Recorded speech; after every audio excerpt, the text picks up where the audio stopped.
Welcome to the Beyond Pain podcast with your hosts, Joe Gambino and Joe LaVacca. Join the two Joes, two physical therapists, as they discuss how to navigate the uncertainties of pain so you can move beyond it and get back to the activities you love most. This podcast is for Joe, and their guests to share their clinical thoughts and ideas based on their collective clinical experiences. Can this information be for you? Maybe, but we cannot know for sure. Therefore, it is always worth talking to your healthcare provider to make the best decisions in your care before you implement anything on this podcast. And please use common sense. Welcome back into the Beyond Pain podcast. I am one half of this show's host, Joe Gambino, and the other half of this show's host is sitting across from me virtually, Dr. Joe LaVacca. You can find us on Instagram. I am at Joe Gambino DPT. He is at Strength and Motion _PT. You can find this podcast on Instagram, Beyond Pain Podcast, and on YouTube, Cups of Joe _PT. Application form is in the show notes. If you do feel like you would like our help, you can certainly fill that out and reach out to us. And I think I nailed everything. And if you probably noticed, Joe, I skipped all the adjectives this time. I think I'm done with it. It's just too much for me to handle. I was going to say that I think without the adjectives, it kept you on point. That was maybe one of the most fluid opens we've ever had. So well done, my friend. Thank you. Well, I'm a little upset that I won't get praise at the beginning of every episode. I think it's a better listener experience with that nice cold open that you just did. So Okay. well done. Yeah, maybe it would have been smoother if I threw some negative adjectives at you, I think those would have come off the tongue a little easier. I think we get a lot more feedback on the pod too. Be like, yeah, I know. Joe's such a dick. All right. I don't know if you're looking at the pod doc, but I labeled the title of this episode, which obviously changed, How You Ask This Shit. And there's a question of the day from me. And I'm just curious because I think you do this very well. And see, look, here comes another damn compliment. You do this poorly. No, you do this well. And something I'm hoping to potentially just kind of get some info from you to see how I can kind of change my onboarding process or the questions I ask when I'm working with somebody. But the question is, what kind of questions and how do you start to ask about outside stressors that aren't just movement related to figure out how much impact it's having on their life? And that could be stressors, sleep, nutrition, all that stuff. How do you get that information? How are you asking it and how are you going about it? Yeah, I think that number one, thanks for bringing the compliments back. I do really appreciate that. I do it for you, Joe. Yeah, well, I know you do. I think that the outside stuff that you're mentioning is probably this weird dichotomy of it's either talked about too much, and I'm actually going to share a story about that, or swept under the rug.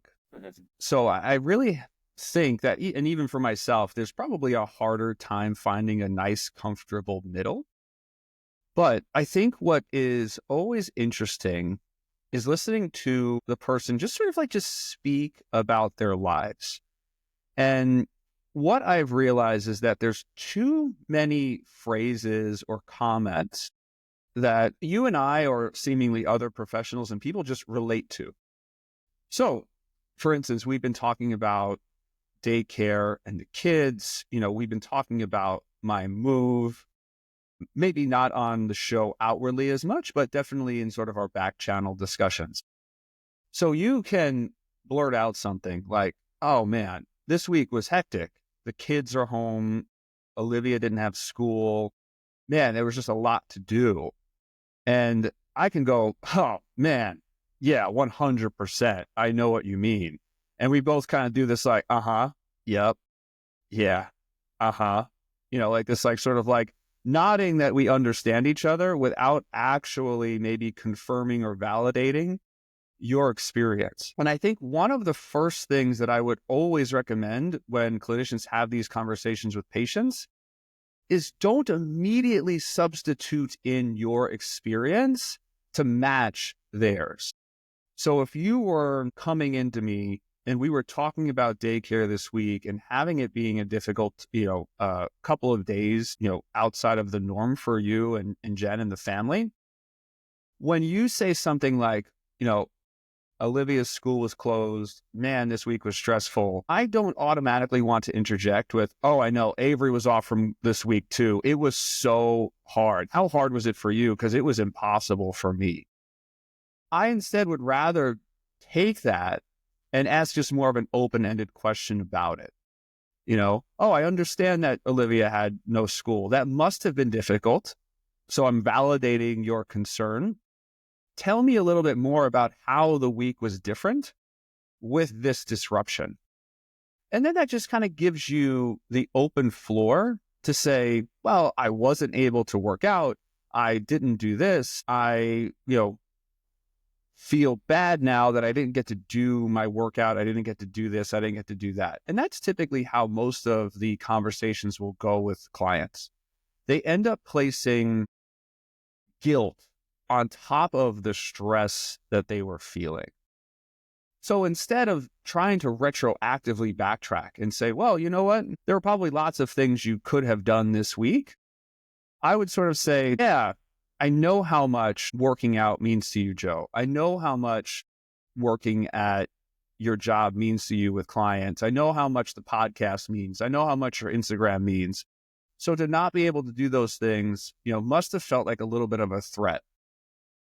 Does Olivia have any other vacations coming up where we can plan ahead together to know what we can modify that week? And then we have this plan for the future. Because there's no real sense in kind of making a plan backwards. So instead, I think it would just be about looking forward, keeping the end in mind. So I think that would be number one. Does that make sense so far? Does it? And I think maybe just one or two other pieces of advice when it comes to, I would say, family. And then I would also say, maybe this fits in the same way, but what I'm thinking of with family is I'm thinking of maybe moms and dads, because there's always a thing that pops up where I ask people about their pain, and mainly what do they know about it? What do they understand about it? And again, somewhere along the lines of, maybe in their background as they're talking to me, they'll always bring up, well, my mom had something like this. My dad had something like this. And I think that, again, that's a sort of a glance over. So for a lot of clients who are stuck or feel stuck, I kind of bring that back to the table and I'll say, you mentioned your mom had this, and I'm thinking about someone very specific. And you mentioned how your mom worked out her entire life. What do you think your mom did well to cope? Have you ever asked her about that? How she managed to do these things? Because I think we're so quick to blame our parents for all the things that go wrong. But then we never really just sort of said, hey, could you give me some advice on how you did this? And maybe that's going to be helpful for me. And the few times I've done that with the few clients I'm thinking about, a lot of them being CrossFit athletes, a lot of them looked at me and said, no, I actually never asked my mom or dad for coping strategies. And I'm sure they would love to give it to me. So that's something that I think not only I would appreciate, but my family would probably appreciate as well. In the event that it was reversed, where, hey, how did your mom or your dad cope with these things? What did you learn from them? Sometimes it is negative. My dad stopped work. My mom never went to go run again. She ended up having surgery after surgery after surgery. And then you can sort of see why all this fear is then developing at this moment in time, because people are then projecting themselves into the future. So I always think that asking about familial response to pain growing up, just again, by extending the floor a little bit, really important. But again, it starts with the validation, right? So I think it's really about resisting the idea to interject your story and your feeling, validating what they are going through, and then trying to ask them an open-ended question just to sort of build that out. And my favorite kind of thing to just wrap this up with the clients, husbands or spouses or wives, would be, what do you think your husband or wife would ask you to do? Or what would you tell them to do if the situations were reversed? And that's called the double standard technique, where you are basically going to take the person that's most important to you in your whole life and say, would you tell them to give up hope? Would you tell them to worry and be concerned? Would you tell them to stop doing all the things that they love? And if that was the case, well then, all right, I see why you feel this way. But almost 100% of the time, when I ask that, people are like, well, no, I would totally take care of my husband or my wife. I would want to do everything for them. I would tell them to keep going. I would drive them to appointments. I would help them with the kids. I would do more things around the house. And it's like, well, okay, if you would do that for them, why don't you think that they would do that for you? And again, that realization sort of usually kind of comes in. So I think that we listen there with empathy and this idea of trying to guide some more open-ended questions. And that's sort of like what the motivational interviewing process really is. It's continuing to ask open-ended questions in a guided fashion. So people just kind of come to a realization on their own. And in some ways, it's sort of like inception, right? Like I need to plant this idea into your mind so it grows. And then you can make connections into your own life. Again, it's not a perfect, I'm not batting 1,000 over here, like Elon Musk would say. But, the thing is, like, I'm trying to wait for the right pitch to swing at. And it doesn't mean it's always going to go well. And I think when you're having those conversations with people, you have to be prepared that some of them aren't going to go well, even with your best intentions, even by following simple guidelines, because this stuff is emotional. And I can probably think off the top of my head, 2 or 3 really great conversations I had this week. But the one that's plaguing me is the one that didn't go well, right? And that was just this week. And I could probably think about that every week if I really wanted to kind of sit down. Again, like this stuff, pain is an emotion. I think we've definitely talked about that before. When you bring emotions into conversations, you don't really know where they're going to end up, right? So don't be surprised when things go off the rails a little bit. But I do think that for the most part, if you can be composed, like never act surprised, if you can admit, when you were feeling something, or when you can admit that, okay, maybe I was misunderstanding you, let me just backtrack a couple of things or a couple of points and just, let you know why I asked that or why I thought that. And it just gives, again, now us a little bit of space too, to kind of give us that ability to go back and forth. So I think those would be the simple sort of like step-by-step things I would go on how to ask that shit. But just like pain, I mean, never really know how it's going to go. Yeah, fair enough. I like that. And, and I appreciate the insights there. And as far as maybe to kind of backtrack here on the podcast, I think that, both of us know, I don't know how much the listeners know, right? But outside stressors can 100% have an impact on your pain response. So, I'm just trying to figure out more so. It's not for me, it's not so much, how to ask the questions, but, it's, trying to figure out where in the process. And I'll give you an example. I had a conversation with someone on Monday. Conversation went really well. I mean, a lot of emotion was brought up on our call together.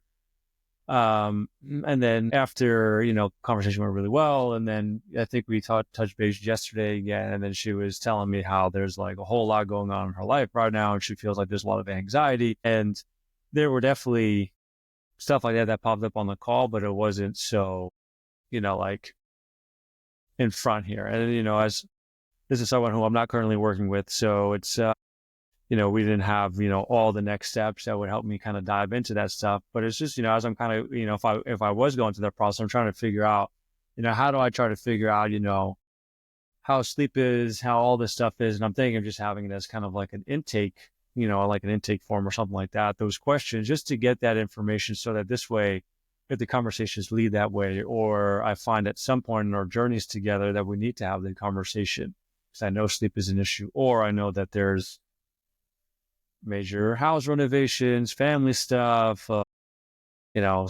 somebody's, parents, got sick or something like that. There's ways that we can start to navigate those as hurdles kind of pop up. But I don't necessarily know if I need to force feed them into conversations just to get answers. So I appreciate your insight there. And I don't know if you have any other comments based off of that. Well, I think that maybe as a tie-in question, I don't necessarily have an intake form. It's very generic. I just want to know some quick background things about people. But I would say that at the end of the initial assessments, or I mean, I guess you could put this in anywhere, I kind of thank people for sharing their story. And then I'll say, there's so many things that can potentially help us today, outside of the world of exercise or movement. So I'm just going to ask you a couple of things on sleep, on how you eat, on, your relationships. And you don't have to dive real deep into them right now. But we do know that sleep and pain have been shown to be correlated. How do you think you're sleeping day to day? And people, most of the time, I would say people actually tell me, yeah, I think sleep is okay, right? Okay, fine. I'm not going to ask any more like, are you really sleeping 6 to 8 hours a night? Of course. Are you going to bed at the same time and waking up? No, okay, you don't think right now sleep is a factor. Okay, great. We also know that diet can maybe contribute to some inflammatory markers in the body. Overall, do you think that you're eating a pretty balanced diet? And then again, that just kind of gives them this idea of just like a personal reflection. If, let's say, exercise or lifestyle changes that we suggest early on aren't going to be feasible for them, well, let's come back around because you said you maybe needed a little help on sleep. I know the last few weeks during this has been difficult for you. Do you think it's worthwhile for us to maybe visit ways on how to sleep better? Do you think it's worthwhile for us to maybe monitor food intake? Do you think it's worthwhile for you to maybe have a conversation with your husband, with your parents, with your spouse, with your sibling, whatever, your work partner, to sort of maybe get you back to where you want to be? And, maybe you or I can help more or less with those things. But I used this phrase with someone this week in one of those conversations that wasn't going well, where, hey, I don't know if I'm going to be your final destination on your journey or just a stop along the way. And I want you to know that I'm comfortable being both. If we can, help you and figure out a path forward for you and we get you to achieve all your goals, wonderful. If this is just one more stop where, hey, you weren't ready to hear a change in narrative, we weren't ready for all the things I was going to ask you to do, engage with me and monitor yourself on True Coach and, get back to communicating with your trainer. And, there was a lot of responsibility that I put on you to try to make this be successful. And maybe we're just not ready for that yet. Or maybe we're just not a good fit. Mm-hmm. And I think that we have to be comfortable with that conversation too, knowing where we stop with our expertise in certain areas where we can help people, but then also being okay with it. Mm-hmm. No, yeah. One of the questions I always ask people when I'm about to work with them is you just give them a 0 to 10 scale. I'm with confidence in, do they think it can help? And if it's not a 10, then, I don't think I'm the right person for you, right? So then, it's okay, maybe you try this or that or whatever. That's someone I was talking to who was they wanted to work with me, but they had this conceived notion in the back of their mind that they wanted to do in person. I was like, well, you probably should do in person at this point, because likely, you're not going to be fully bought into this. And they're definitely, you need to be on board with the plan. You need to know, and trust me, right? In order for us to have some success with pain here. So maybe it's better for you to look elsewhere, and I can help you find somebody if you want. But totally. So I appreciate that. And I have one more question for you on all of this topic here, because as I mentioned before, right, other stressors can have an impact on pain. So for the listeners, if someone's listening and right now all they're doing is movement related pain management, they're trying mobility, stretching, whatever it is, right, to get out of pain. At what point should they say, maybe it's not the movement that's going to get me there? Maybe I really need to look at my understanding of pain, my stressors. I need to focus on recovery more. Is there a point in time where you think someone should start to question that and maybe put a little more effort there as opposed to just movement? Yeah, I think they should never stop the movement. I mean, unless it is causing some sort of detrimental effect. And there's not too many conditions off the top of my head where I think exercise is going to make worse. maybe a bone fracture or a bone stress injury, or maybe we can make that argument that, hey, if you keep loading this thing or pushing this thing, you're going to make things worse. I'm sure there's some inflammatory or systemic conditions that I'm not thinking of off the top of my head, but unless it's causing a detriment to your body or the tissues at hand, never stop. So the example I'll typically give to people is almost like a roulette board, a roulette wheel. I guess it's not really a board, but we have these things that we think will give us the best chance for winning. And let's just keep moving and exercise as a big piece of the pie on this roulette wheel.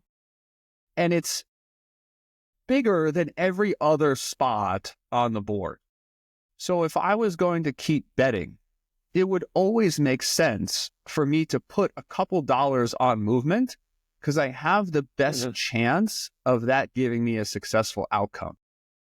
Then I think it's just worth looking at the board and saying, okay, well, now the wheel has 100 other options. Which one at this time do you think makes the most sense to you based on maybe our interactions? I like this no trust idea. Based on what you feel capable of or maybe have the resources of. And then let's put some money on that too. So I want you to keep doing your exercise. We're seeing improvements in your range of motion, your strength, your whatever, walking speed, right? Objectively, the data is there to say this is working, even if it's not helping you with your pain. So let's keep movement. And now let's add in some tactics for sleep. Spin the wheel, right? And let the wheel go, in our case, probably for 4, 6, 8 weeks, right? And then when the wheel stops, what happened? You know what? I'm sleeping a little bit better. This was helpful.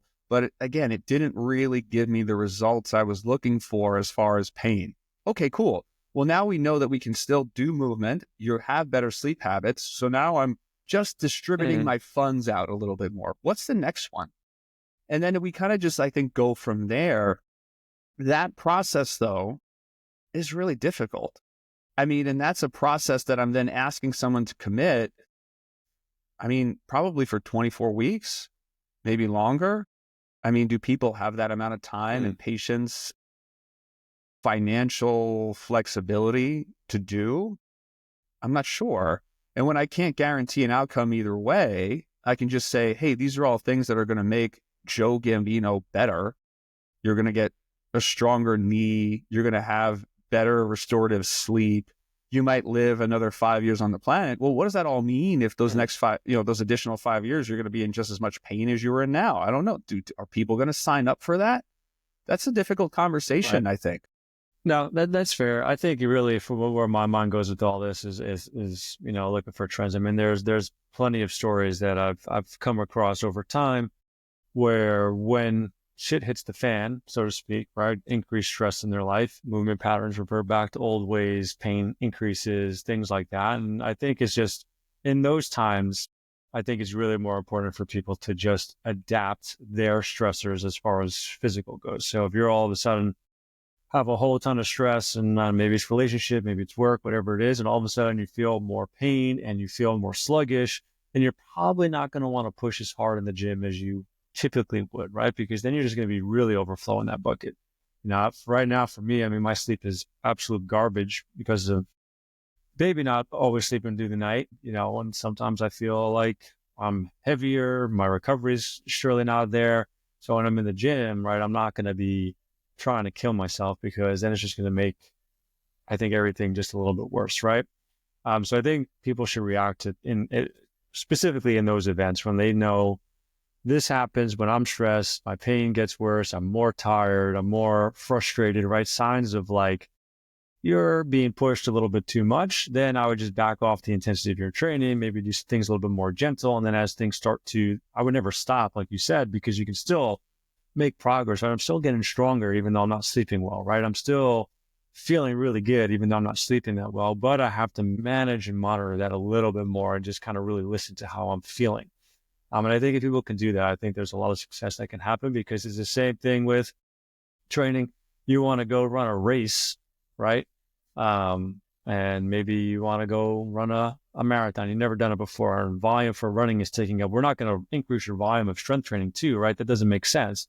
We would hit a wall at some point because everything is just going up too high. We would drop your training volume as your running volume went up. I think it's the same thing with life stress, right? If life stress is kicking you in the face, then your training intensity should come down a little bit so that you can manage that. And then as stress comes down from all that stuff, you just pick back up your intensity. Yeah, no, I totally agree with you. I think that's a really good way to put it as well. All right, my friend. Any other thoughts that you have on the topic? No, I appreciate your questions as always. I hope that the people listening took some value from our thoughts today. And if you have nothing else, Joe, I love you. Baby. Listeners, we love you. And if you made it this far, we extra love you. And don't forget to come back for another exciting episode next week of the Beyond Pain podcast.